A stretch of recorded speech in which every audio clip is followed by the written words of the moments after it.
दोस्तों, आज मैं आप लोगों के लिए बेहद ही इम्पोर्टेंट टॉपिक लेके आया हूँ। न्यूटन के लिए सूत्र का निगमन। न्यूटन के लिए सूत्र का निगमन, तो ध्यान से समझना।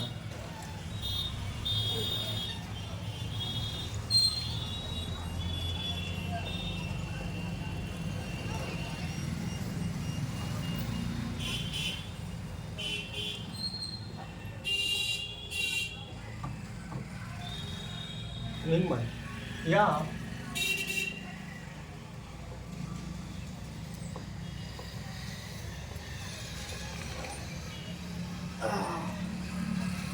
x1 x2 बराबर f1 f2। x1 x2 बराबर क्या है? f1 f2। देख लीजिए, ध्यान से समझना।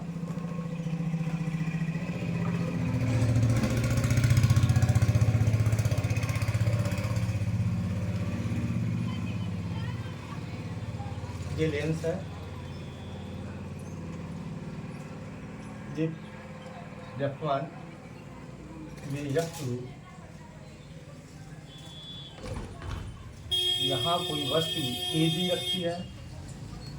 वस्तु से निकलने वाली प्रकाश की किरण मुख्य अक्ष से समांतर होकर फोकस से होकर गुजर जा रही है, तथा दूसरी प्रकाश की किरण फोकस से होकर जाएगी और मुख्य अक्ष के क्या हो गई? समांतर हो जाती है। A डैश और B डैश। फिर एक बार ध्यान से समझना दोस्तों। माना यल एक पतला उत्तल लेंस है जिसका फोकस f1 और क्या है? f2 है। इसके मुख्य अक्ष पर AB कोई वस्तु स्थित है। वस्तु से निकलने वाली प्रकाश की किरण मुख्य अक्ष के समांतर होकर अपवर्तन के पश्चात फोकस अर्थात f2 से होकर गुजर जाती है, तथा दूसरी प्रकाश की किरण फोकस f1 से होकर गुजरती है और अपवर्तन के पश्चात मुख्य अक्ष के समांतर हो जाती है। तो ये दोनों अपवर्तित किरणें A डैश बिंदु पर मिलती हैं। अतः A डैश बिंदु पर वस्तु AB का A डैश B डैश प्रतिबिंब बनता है। फिर एक बात देख लीजिए। माना यल एक पतला उत्तल लेंस है जिसके फोकस f1 व f2 है। इसके मुख्य अक्ष पर AB कोई वस्तु स्थित है। वस्तु से निकलने वाली प्रकाश की किरण मुख्य अक्ष के समांतर होकर अपवर्तन के पश्चात फोकस से होकर गुजर जाती है, तथा दूसरी प्रकाश की किरण f1 से होकर या फोकस से होकर गुजरती है और अपवर्तन के पश्चात मुख्य अक्ष के समांतर हो जाती है। ये दोनों अपवर्तित किरणें A डैश बिंदु पर मिलती हैं। अतः A डैश बिंदु पर वस्तु AB का A डैश B डैश प्रतिबिंब बनता है। ध्यान से समझना दोस्तों। यहाँ से यहाँ तक की दूरी f1, ठीक, यहाँ से यहाँ तक की दूरी f1 और यहाँ से यहाँ तक की दूरी x1, यहाँ से यहाँ तक की दूरी f2 और यहाँ से यहाँ तक की दूरी x2 है। इतनी बात सबके समझ में आ गई। अब थोड़ा ध्यान दें, क्या होगा? इसमें आपको दो त्रिभुज दिखाई दे रहे हैं। कौन कौन से दो त्रिभुज? ध्यान से समझिए। एक आपको ये त्रिभुज दिखाई दे रहा और एक आपको ये त्रिभुज दिखाई दे रहा है, ठीक है। जब ये दो त्रिभुज दिखाई दे रहे हैं तो यहाँ पर हमने बिंदु मान लिया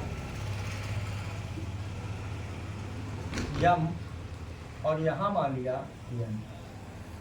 क्लियर? इतनी बात सबको समझ में आ रही है। अब हम त्रिभुज कौन सा ले लें? ABF1 और त्रिभुज NOF1 में। तो कौन से त्रिभुज लिए? त्रिभुज ध्यान से समझना। हमने इसमें त्रिभुज ले लिया ABF1 और त्रिभुज कौन सा? NOF1 में। इतनी बात समझ में आ गई। फिर एक बार ध्यान से समझना।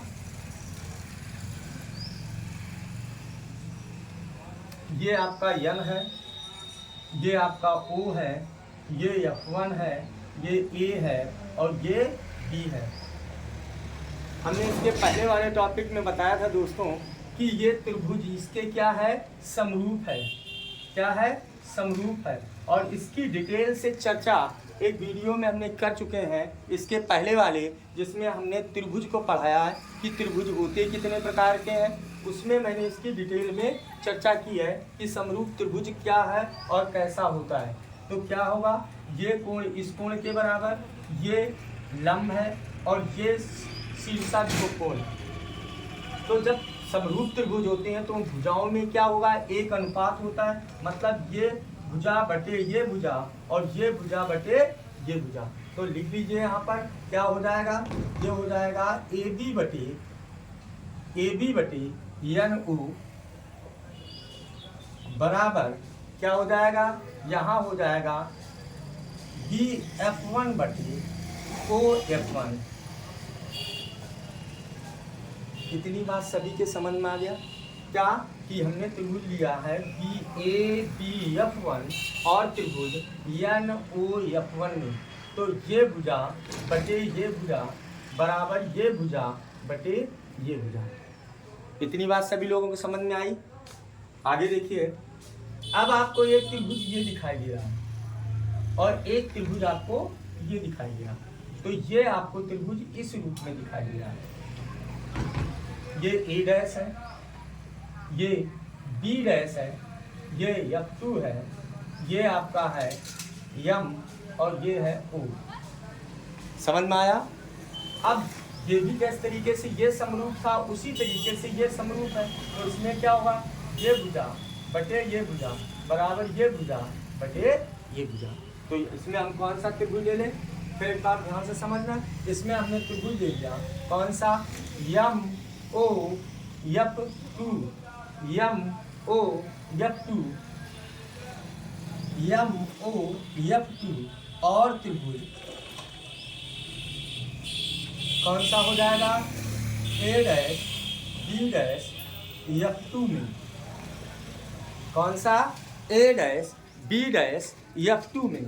तो आगे आ गई है, ध्यान से समझना क्या हो जाएगा, ओ एम, यहाँ आ जाएगा ओ एम बटे क्या हो गया, ए डैश बी डैश, ये आपका आ जाएगा ए डैश बी डैश बराबर क्या होगा, ओ F2 बटे क्या आ जाएगा, बी डैश F2। इतनी बात सबके समझ में आ गई। पहले त्रिभुज कौन सा लिया, ये त्रिभुज और ये त्रिभुज में हमने कंपेयर कर लिया, फिर ये त्रिभुज और ये त्रिभुज, दूसरा पॉइंट ये त्रिभुज। तो इसमें क्या हो गया, यम ओ बटे क्या जाएगा, A dash B dash O F2 बटे बी डैश F2 के। इतनी बात सभी के समझ में आ गई। तो आगे आइए फिर देखते हैं। अब इधर ध्यान से समझना, ये जब आपका त्रिभुज है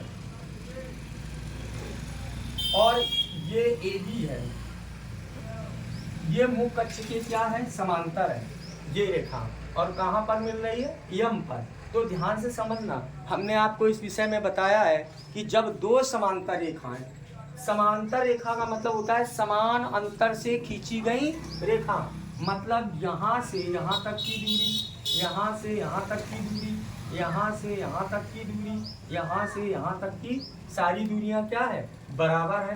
तो स्वाभाविक बात है कि ए बी किसके बराबर हो जाएगा, ओ एम के। ए बी किसके बराबर है, ओ एम के। तो यहाँ हम लिख देंगे कौन सी, ए और एम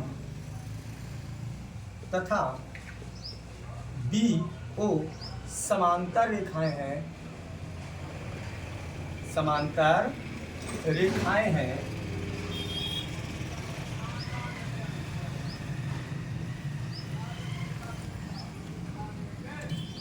अतः ए बी बराबर किसके हो जाएगा, ओ एम। इतनी बात समझ में आ गई। अब इधर ध्यान से समझना, ए बी बराबर किसके हैं, ओ एम के, या ओ एम बराबर किसके हैं, ए बी के। तो ओ एम का मान ये आ जाएगा आपका समीकरण 2 में रखने पर। तो यहाँ लिख देंगे ओ एम का मान समीकरण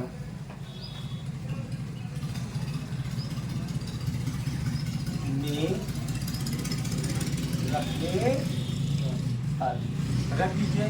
तो जब हम इसका ओ एम का मान किस में रख दें, समीकरण नंबर 2 में, तो यहाँ जब रखेंगे तो ये आ जाएगा ए बी बटे क्या आ गया, ए डैश बी डैश बराबर ओ F2 बटे ये आ गया बी डैश F2। यह आ गया समीकरण नंबर 3। इतनी बात सभी के समझ में आ गई। आगे आए, अब ध्यान से समझना। अब यहाँ हम ले लेंगे, ये समीकरण कौन सा है, फर्स्ट, और ये समीकरण कौन सा है, थर्ड। तो हम ले लेंगे समीकरण 1 व 3 से। ध्यान से समझना, इधर आ रहा है ए बी बटे यम, ए बी बटे क्या है, यन ओ। एक चीज और इधर ध्यान से समझना, ए बी बटे क्या है यहाँ, यन ओ। यहाँ ए बी बटे क्या है, ए डैश बी डैश। एक चीज और, ये भी क्या है, ये ध्यान से समझना, ये भी समांतर रेखा है। ये भी क्या है, यन ओ और ए डैश बी डैश क्या है, ये ओ बी और कौन, यन ए डैश, ये दोनों समांतर रेखाएं हैं। तो ये भी जब समांतर रेखाएं हैं तो हम आगे क्या लिखेंगे, सीधे इसी प्रकार इस जगह इसी प्रकार क्या हो जाएगा आपका, ओ एन बराबर किसके आ जाएगा, ए डैश बी डैश। ठीक है, फिर एक बार ध्यान से समझना दोस्तों कि ए एम और बी ओ ये दोनों कैसी हैं, समांतर रेखाएं हैं। तो ए बी ओ एम के क्या होगा, बराबर होगा। तो यहाँ हमने लिखा है ए एम तथा बी ओ समांतर रेखाएं हैं, अतः ए बी बराबर किसके है, ओ एम के। इसी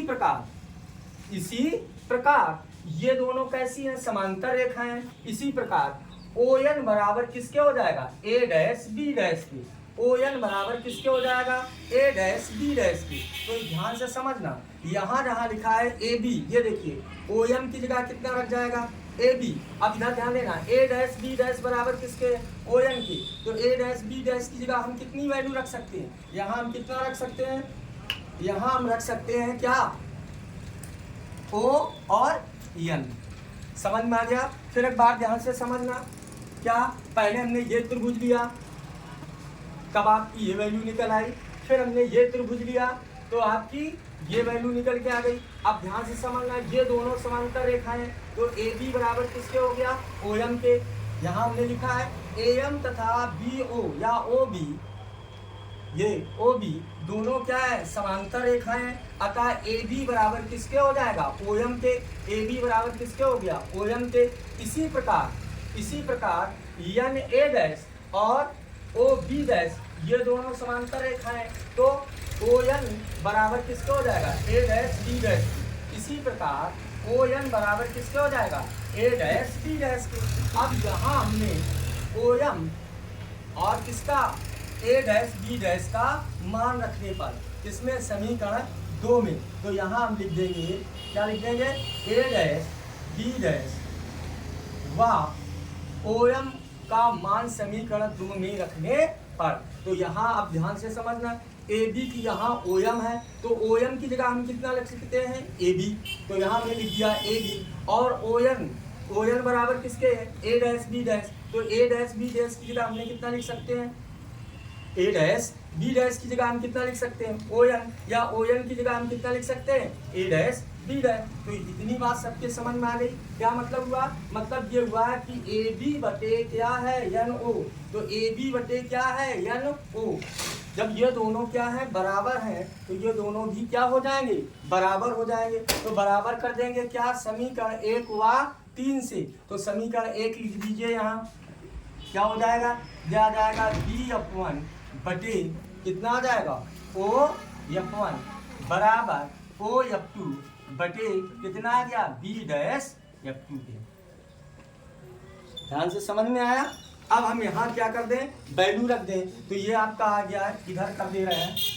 फिर एक बार लिख लीजिए, बी एफ वन बटे ओ एफ वन बराबर ओ एफ टू बटे बी डैश एफ टू के। अब देखिए बी एफ वन कहाँ है, बी एफ वन, ये देखो बी एफ वन कितनी दूरी है, एक्स वन। तो यहाँ हम क्या रखते हैं, एक्स वन बटे ओ क्या है, F one. O F one किसके बराबर है, एफ वन की। ओ एफ टू किसके बराबर है, एफ टू के। और ये क्या है, बी डैश एफ टू। तो ये आ गया बी डैश एफ टू किसके बराबर है, एक्स टू के। तो यहाँ हमने क्या रख दिया, एक्स टू के। जब इसको हल करेंगे क्रिया गुणा कर दीजिए तो ये आपका आ जाएगा x1 x2 बराबर f1 f2 के। ये आपका आ गया, क्या आ गया कि लेंस के लिए लेंस के लिए न्यूटन का सूत्र। इतनी बात सभी के समझ में आ गई। तो लेंस के लिए, किसके लिए, लेंस के लिए न्यूटन का क्या निकल के आ गया, सूत्र निकल के आ गया। तो स्वाभाविक बात है दोस्तों, आपको मेरी क्लास अच्छी लगी होगी। अगर अच्छी लगी हो तो मेरे चैनल को लाइक करिए, सब्सक्राइब करिए। धन्यवाद।